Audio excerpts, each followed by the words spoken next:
Shield operators were just recently reworked with the release of Year 9 Season 1, and with the rework, they all have become a lot more useful. Seeing how important these operators are now, you probably want to know which one is the strongest for the job. So in today's video, I'll be going through the 3 shield operators, those being Blitz, Montagne, and Asus, and rating them out of 10 in 4 key categories. Those categories being gadget, loadout, secondary gadget, and versatility. Then at the end of the video, I'll be adding up their scores to come to a verdict. So make sure you watch until the end to find out who is the best shield operator. Now, the first shield operator we're going to be discussing is Blitz, since he came with the game on release. Blitz's gadget is his flash shield. This is a riot shield like what's available on pretty much any other operator with a shield. However, with Blitz specifically, he has the ability to click his gadget button and blind anyone in front of his shield within a short distance. This is strong for a couple of obvious reasons. First of all, Blitz can use his speed and his shield to push up close to a defender, and then he can use that blinding ability to make that defender pretty much helpless. And then while that defender is blind, he can then ADS and use his pistol to kill that defender. Or he can choose to melee the defender and kill them that way as well. This makes Blitz extremely strong for playing aggressive, because a lot of defenders will be scared of a Blitz when they see him because they know of how dangerous he can be in close quarters. This is why Blitz is extremely strong for pushing out roamers, because as soon as a roamer realizes that you have a Blitz running in his direction, he's most likely going to fall back and try to get away. And when he's running away from the Blitz, you can have your other teammates catch the roamer off guard and potentially pick up a kill. This same reasoning is also what makes Blitz so strong for pushing power positions, because if a defender realizes that you have a Blitz and they don't have any way to counter him, they're most likely just going to fall back and let Blitz take control of that position, because it's not worth the risk. However, the situations where the defender isn't going to be able to counter Blitz is few and far between, because Blitz has a lot of counters. Blitz, first of all, is extremely vulnerable to explosives because, unlike Monty, he doesn't have any sort of ability to protect his feet. And so impact grenades can deal a ton of damage to Blitz if used properly, and a well-placed nitro cell can basically guarantee a kill on Blitz. Also, any sort of area denial utility like Goyo canisters or smoke grenades can also stop a Blitz dead in their tracks. Also, another thing to keep in mind is that Blitz is countered by a lot of trap operators like Legion and Capcam, which Legion mines basically force Blitz to stop getting aggressive because of the fact that he won't be able to sprint with a Legion mine in his foot, and because of the fact that it's going to be constantly dealing damage to him. And so this will shut down a Blitz from getting aggressive on a defender as soon as he steps on one. And then Capcam traps, if not droned out or if not noticed, can end up killing Blitz when he runs through them. So this makes it very hard for Blitz to be able to push up close to a defender without taking a ton of damage. So while Blitz's gadget may sound strong on paper, once you realize how many counters there are to his gadget, you begin to realize that his shield is not nearly as strong as you'd initially thought. And that is why Blitz is going to be getting a score of 6 out of 10 in the gadget category. His gadget is strong in the situations where you can get up close to a defender and actually use it, but you are going to have a hard time doing that with how many counters he has. Anyways, moving past Blitz gadget, we can now discuss his loadout. Blitz, obviously, since he's the shield operator, only has access to secondary weapons, so that is going to be hurting his score in this category. Blitz, at the time of recording, has access to the P12 handgun, and that's it.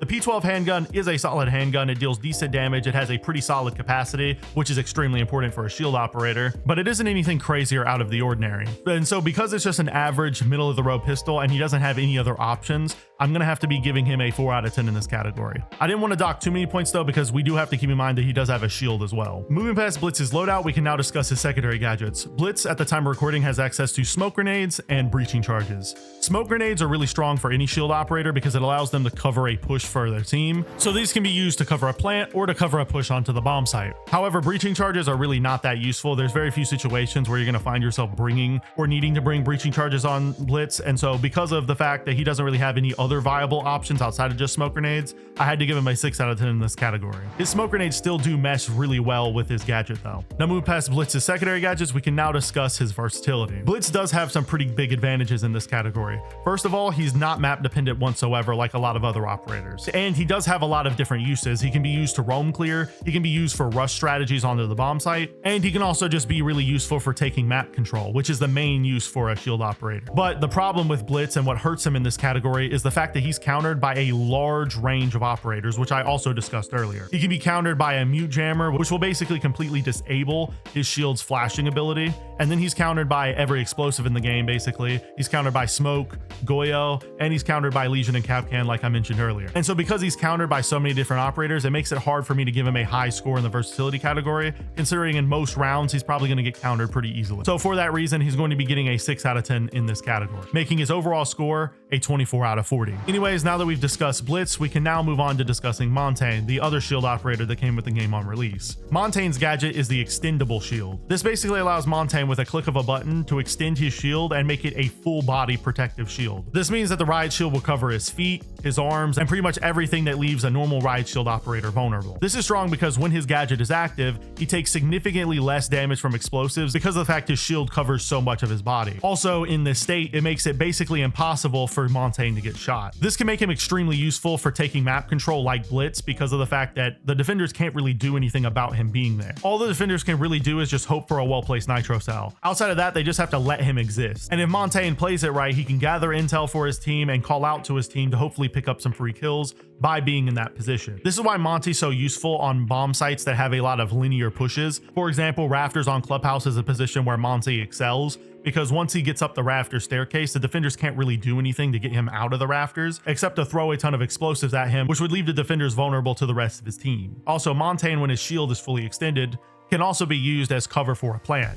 He can stand in front of his teammate and let his teammate plant behind him and basically act as a immovable shield that the defenders will have to deal with. However, when Monty is fully extended, he's not completely invulnerable to explosives, and he can also still be countered by a lot of the same counters that Blitz has. Like Smoke and Goyo are probably two of the biggest examples of operators that can just shut a Monty down in their tracks. Also, Legion, just like with Blitz, can basically completely stop a Monty from pushing forward. And since Legion is one of the most picked operators in the game, Monty's gonna run into that a lot. Also, another thing that hurts Montagne's ability in this category is that when he's fully extended, he completely loses his ability to shoot whatsoever. This means that when you pick Monty, you're basically taking a gun away from your team in a lot of circumstances. So because of that, combined with the fact that he is countered by a decent amount of operators, I am going to be docking him a decent amount of points for that. So in the gadget category, he's going to be getting an 8 out of 10. Now moving past Monty's gadget, we can now discuss his loadout. Just like with Blitz, since Montagne is a riot shield operator, he only has access to secondary weapons, that being the P9 handgun and the LFP revolver. The P9 handgun, just like the P12, is pretty much just an average handgun with a decent capacity and alright damage. And then the LFP revolver trades low recoil and a high capacity for super high damage. However, the situations where the LFP revolver is more useful than the P9 are few and far between because of the fact that the LFP revolver has such a small capacity. With a shield, you're going to be shooting your pistol a lot and you don't want to have to be reloading constantly. However, because of the fact that Monty does have two options, unlike Blitz, I will be giving him a 5 out of 10 in this category, but his loadout isn't really that much better than Blitz. Now moving past Montagne's loadout, we can now discuss his secondary gadgets. And Montagne has arguably some of the best secondary gadgets in the game. He has access to smoke grenades, which are strong on shield operators, as I mentioned with Blitz. He has access to secondary EMPs, which can be useful for supporting your hard breacher for getting a wall open,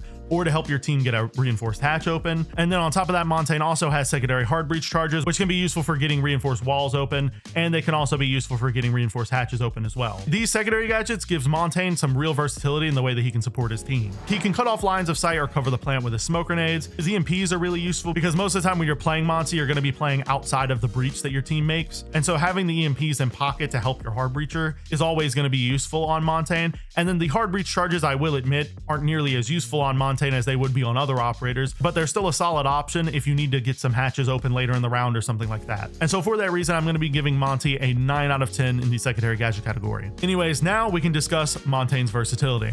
And just like with Blitz, Montagne does have some huge benefits in this category. Also, first of all, the fact that he's not really map dependent does help him in this category. There are maps where Montagne is more useful than other maps, but you can realistically pick Montagne on any map and you'll get a lot of utility out of him. Also, just like with Blitz, Montagne can be used for a variety of different situations. He can be used to forcefully take control of power positions. He can apply pressure to roamers. He can basically act as a human drone for his team. Later in the round, he can cover the plant with his smoke grenades and his gadget, or he can even put down the plant himself and use the shield on his back to cover himself. All this combines to make Monty an extremely versatile operator. However, he suffers from the same problems that Blitz suffers from, which is the fact that he is countered by a wide range of operators. Smoke's canisters and Goyo's canisters can deny Monty from moving forward at all. And while it may take a lot, enough impacts or a well-placed nitro cell can kill a Montagne. So because of the fact that Montagne does have a decent amount of counters, I am going to be giving him a 7 out of 10 in the versatility category. But don't get me wrong, he is still a very good operator. This leaves Monty with an overall score of 29 out of 40,